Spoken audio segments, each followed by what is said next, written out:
Joining me now is Shadow Climate Change and Energy Minister Ted O'Brien from Queensland. Ted O'Brien, thanks for your time this morning. Let's start then with this issue of your nuclear policy and this briefing paper I revealed at the top of the show. From the New South Wales Chief Scientist, a former nuclear engineer, briefed Cabinet in 2020 about the problems with introducing a nuclear industry in this country. The report found it would involve tens of thousands of nuclear-trained workers we don't have, and said it would be naive to think a power plant could be built in less than 2 decades. Is all that true? Good morning there, Andrew. And can I just say from the outset, I really enjoyed that interview with Don Farrell, who was disciplined to talk about his colleagues, and he didn't want to stray into any portfolio other than his own of trade until you said nuclear. And what we're finding now is, because we are at advanced stages in the coalition of our nuclear part of our policy, Labor, suddenly all their MPs are experts. And you can be sure they will come out, they'll be negative, and they'll be on a talking point script from their party. What they won't be doing is looking across the world at what works best and the importance of a general mix, different technologies within the mix. Sure. But to answer your question, there is no doubt that we are going to have different people with different points of view, whether that be on costing, on timing, on locations. And that's good, because we actually finally are engaging now in a debate.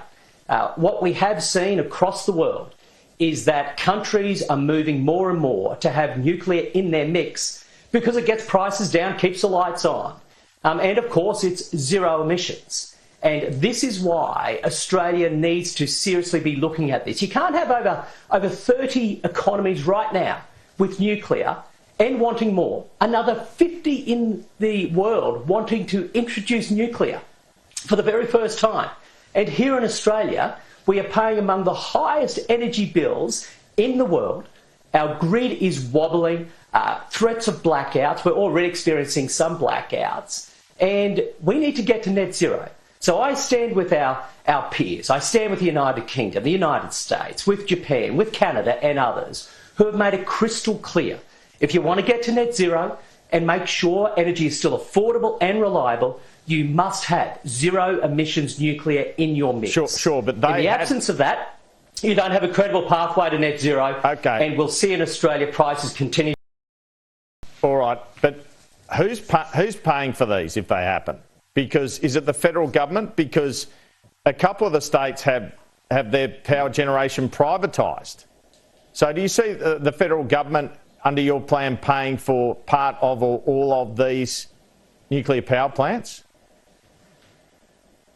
Andrew, while I probably have to say we haven't yet announced our policy, etc., so I won't go into an enormous amount of detail. However, it doesn't matter what form of energy infrastructure you are looking at.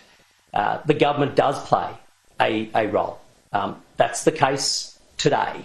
And it plays different roles. In some cases, in Snowy 2.0, for example, the government plays an ownership role. When you look at the rollout of industrial scale renewables, Labor has introduced the capacity investment scheme on top of the other schemes that are out there at the moment.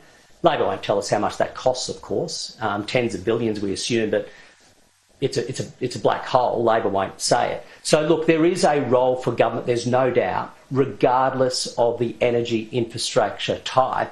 And that'll be the case when it comes to zero emissions nuclear also.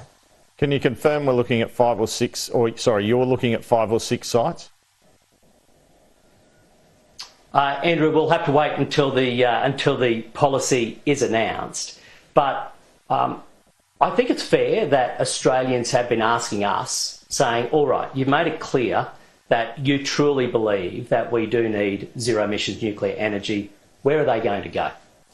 And what we have said is, learning from overseas, we believe in a coal to nuclear strategy.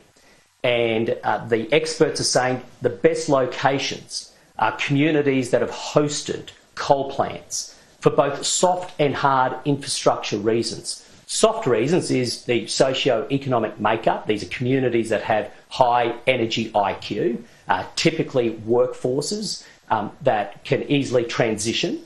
And on the hard infrastructure, you can leverage transmission lines and reduce the capital expense. You know, one of the reports of the Department of Energy in the United States suggested that the upfront capital cost can reduce by as much as over 30% if you can leverage these existing transmission lines. And so we've been, again, learning from overseas, and there's no doubt that a coal to nuclear strategy is what we have in mind. Again, with zero emissions nuclear, working as part of a balanced mix, so, you know, wind, solar, hydro, and zero emissions nuclear. And we're going to need gas too, of course, all the way through. And so it's the balance that counts. It's not about pitting one technology against another. It's about making sure you've got the right complementarity between them. They've got to work together as partners. All right. And so that's the pathway we're looking at, Andrew. Where does the nuclear waste go? So the nuclear waste would be stored on site, which is the case in other countries. And again, I cannot find any industry that better manages its waste than nuclear. They know precisely where all the waste is. And so we know that once, of course, a nuclear industry, a regulator and a implementation office gets established, they'll be looking at, you know, options around reprocessing and so forth. You know, noting that the spent fuel that comes out of the ANSTO reactor does get sent to the likes of the UK and France for reprocessing, then it comes back as intermediate waste, but that's ANSTO. For a civil industry in Australia, we would do as they do overseas, and it would be stored on site. And as for a permanent storage facility, well, right now the Albanese government is looking for just that. As part of our AUKUS arrangement, we need to ensure that we are storing high-level waste from those submarine reactors. And so, learning again from the UK, it makes sense that it's the same location that hosts both nuclear from the subs and nuclear from the civil plants. Makes sense for the UK, makes sense for Australia, but that's a matter for the Albanese government. Okay. And we stand to work constructively with them on just that, by the way. I'm almost out of time, sorry, Ted O'Brien, but I just wanted to ask you about the vehicle efficiency standards, the so-called ute tax. You've been mounting an attack against it. Do you think the government should abandon this altogether, or if they agree to negotiate with industry, do you see a way forward on some form of standards?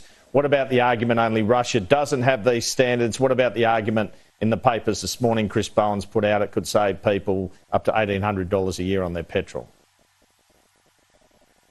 Nothing Chris Bowen says is true. He hasn't delivered on any one of his promises, and so I would just dismiss immediately any guarantee when it has a dollar figure against it that Chris Bowen says. The Coalition said from the get-go, Andrew, that we're happy to work constructively with the government, but they have to strike the right balance between emissions, price and choice. They have failed to strike any balance there. We haven't come out opposed in principle to a fuel efficiency standard, but that's not what this is. This is a tax. I mean, at the end of the day, if you are going to have Australians pay up to $25,000 more for their vehicles, that is a tax. Australia's top 5 vehicles will not meet the standards introduced by Labor. They are going to be taxed. In the midst of a cost of living crisis, this is a tax. But if the government wants to go back to the drawing board and get that balance right between emissions, price and choice, work constructively with industry, they too can work constructively with us, and we're up for that discussion. Ted O'Brien, thanks so much for your time. Well, joining me now is the Associate